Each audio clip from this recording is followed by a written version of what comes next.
देखिए, हम तो आपको कहना चाहेंगे कि इमामगंज विधानसभा में कहीं कोई दिक्कत हमको नहीं दिखाई पड़ा।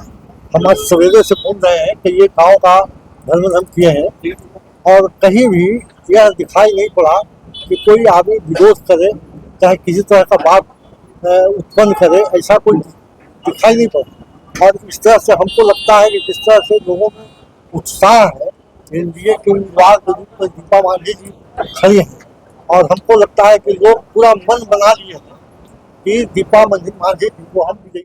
देखिए, 9 साल जनता ने विश्वास से यहाँ के विधायक चुने थे माननीय श्री जीतन राम मांझी जी को। तो उन्होंने इस क्षेत्र के लिए बहुत सारे ऐसे काम किए हैं, शिक्षा में सुधार आया है, पुलिया ये सब बनाए हैं, मुख्यधारा से जोड़ने का काम किए हैं, शिक्षा के प्रति भी अच्छी व्यवस्था है, लड़कियां पढ़ रही हैं और ये एम्बुलेंस की व्यवस्था भी हॉस्पिटल में है।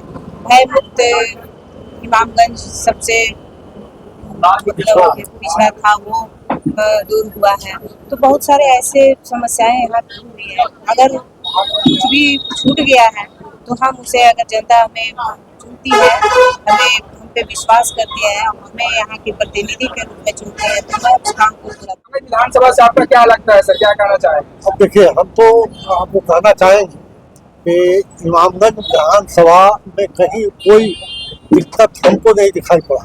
हम आज सवेरे से घूम रहे हैं कि ये गाँव का भ्रमण हम किए हैं और कहीं भी यह दिखाई नहीं पड़ा कि कोई आदमी विरोध करे, चाहे किसी तरह का बात उत्पन्न करे, ऐसा कोई दिखाई नहीं पड़ा। और इस तरह से हमको लगता है कि जिस तरह से लोगों में उत्साह है, एनडीए के उम्मीदवार के रूप में दीपा मांझी जी खड़ी हैं और हमको लगता है कि लोग पूरा मन बना लिए हैं कि दीपा मांझी जी को हम विजयी बनाएंगे। सर, लोगों का कहना है कि जीतन मांझी जी 9 साल में नहीं किए तो क्या 9 महीने में पूरा हो जाएगा? देखिए, ऐसा कहने वाले जो लोग हैं वो लोग विकास देख नहीं रहे हैं, वो लोग पर्सनल विकास देखना चाहते हैं। लेकिन मांझी जी ने जनरल विकास किया। इस क्षेत्र के लोगों के लिए जो बड़ा काम था वो लोग पुल वगैरह बनवाए हैं और भी विकास का काम होना चाहिए हुआ है।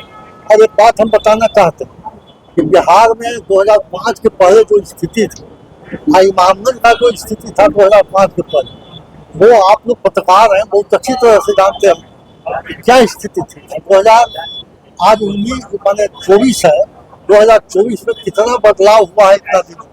आदरणीय मुख्यमंत्री नीतीश बाबू बिहार को जीतन मांझी दोनों मिलकर, पूरा एनडीए के लोगों ने मिल करके बिहार को नए रास्ते पर लाने का काम किया है।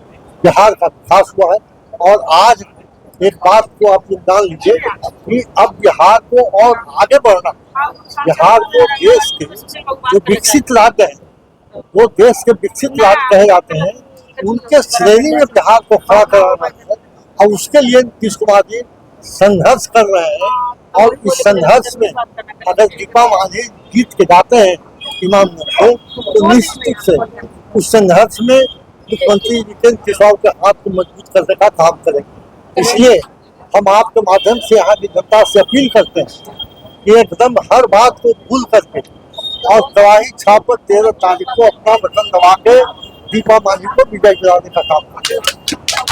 एनडीए के तमाम घटक दल की बैठक करके 2 महिला कैंडिडेट ही चुना गया है। गया के 2 विधानसभा चुनाव हो रही, क्या सोचकर महिला कैंडिडेट ही चुनी गई है? आप देखिए, तो बहुत अच्छा प्रश्न आप पूछे। आदरणीय मुख्यमंत्री नीतीश बाबू का जो कार्यशैली है वो आप लोग देखें, महिलाओं के लिए कितना काम उन्होंने किया है वो सर्वविदित है। आप जानते हैं कि 35% आरक्षण आदरणीय मुख्यमंत्री जी महिलाओं को नौकरी में दिए हैं। आज जितनी भी बच्चियां हैं राइफल लेकर के थाने में खड़ी है और लोगों की रक्षा कर रही है।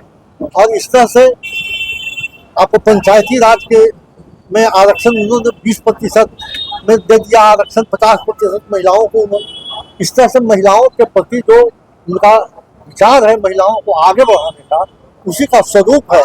2004 में 2 टिकट महिलाओं को मिला है, यह काबिल तारीफ है। इसके लिए जितना भी तारीफ की जाए नीतीश कुमार जी का, एनडीए का, वह कम। और कई पार्टियां आ गए हैं, ऐसे मांझी कैंडिडेट उतारे हैं, जैसे इंडी गठबंधन से गौतम मांझी आए हैं, साथ ही साथ जन स्वराज से भी कैंडिडेट उतरे हैं, उसको आप कैसे देखते हैं? देखिए, हम एकदम आपको बताते हैं कि कहीं कोई बात है ही नहीं, कोई लड़ाई है ही नहीं। दीपा मांझी जी के विजय होने में कहीं कोई कसर नहीं है। जितना भी इस क्षेत्र के लोग हैं वो चाहेंगे कि इमामगंज का विकास और तेजी से हो। तो तेजी से विकास के लिए भारत सरकार में एनडीए की सरकार, स्टेट में राज्य में एनडीए की सरकार, तो विकास कैसे होगा? विकास तो सरकार रहेगा तभी तो होगा। तो सरकार को बरकरार रखने के लिए यहाँ की जनता निश्चित रूप से मन बना लिए है कि हम दीपा मांझी को मिलेंगे। बेरोजगारी पर हमेशा सवाल उठते रहा है सर, और ये जो है इमामगंज विधानसभा एक सुदूरवर्ती क्षेत्र है, यहाँ के लोग भी अदर स्टेट में काम करने के लिए जाते हैं, उनको क्या संदेश देना चाहिए? देखिए, हम आपको बताया अभी कि आदरणीय मुख्यमंत्री जी इस प्रयास में संघर्ष कर रहे हैं कि बिहार को जो अन्य राज्य, जो विकसित राज्य है देश के, उस श्रेणी में बिहार खड़ा हो। अब जैसे ही बिहार का विकास तीव्र गति से शुरू होगा, वैसे ही यहाँ के जितने नौजवान बाहर काम करने के लिए जाते हैं उनका जाना बंद होगा और यही उनको रोजगार मिलेगा। धन्यवाद। दीपा मांझी जिंदाबाद, जिंदाबाद, जिंदाबाद। चंद्रशेखर चंद्रवंशी जिंदाबाद, जिंदाबाद, जिंदाबाद। जीस कुमार जिंदाबाद, जिंदाबाद, जिंदाबाद। जीतन मांझी जिंदाबाद, जिंदाबाद, जिंदाबाद। ज्योति मांझी जिंदाबाद, जिंदाबाद, जिंदाबाद। किन मुख्य बिंदु जो है आपको जनसंपर्क में घूम रही है, क्या क्या मुख्य बिंदु आपको नजर आ रहा है कि विधायक बनते हैं इसको पूरा करने का प्रयास करेंगे? देखिए, 9 साल जनता ने विश्वास से यहाँ के विधायक चुने थे माननीय श्री जीतन राम मांझी जी को।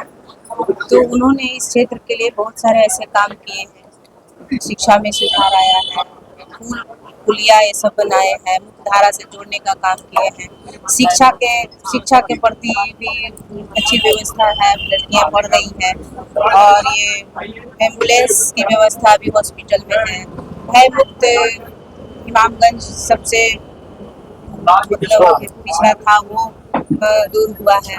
तो बहुत सारे ऐसे समस्याएं यहाँ दूर हुई है। अगर कुछ भी छूट गया है तो हम उसे, अगर जनता हमें चुनती है, हम पे विश्वास करती है, हमें यहाँ के प्रतिनिधि के रूप में चुनती है, तो मैं उस काम को पूरा करूँगा। मैडम, आप गांव में जब गांव देहात में घूम रहे हैं तो काफी लोग गरीब परिवार से बिलोंग कर रहे हैं, तो काफी कह रहे हैं कि जो महंगाई चरम सीमा पर छू गया, महंगाई को लेकर क्या कहना चाहते हैं? देखिए, उसमें हम अभी कुछ नहीं कहना चाहते हैं, समय आने पर बताएंगे। एक महिला कैंडिडेट है मैडम, एनडीए के तमाम घटक दल महिला सशक्तिकरण को बढ़ावा दिए हैं, एनडीए के तमाम घटक दल को क्या करना चाहेंगे? देखिए, सबसे पहले हम एनडीए घटक दल के जितने भी वरिष्ठ नेता हैं उनको धन्यवाद देना चाहते हैं, माननीय प्रधानमंत्री जी को धन्यवाद देना चाहते हैं, माननीय नीतीश कुमार जी को धन्यवाद देना चाहते हैं कि महिलाओं को इस तरह से आगे बढ़ाने का काम कर रहे हैं, उसके लिए मैं बहुत बहुत धन्यवाद देना चाहती हूँ।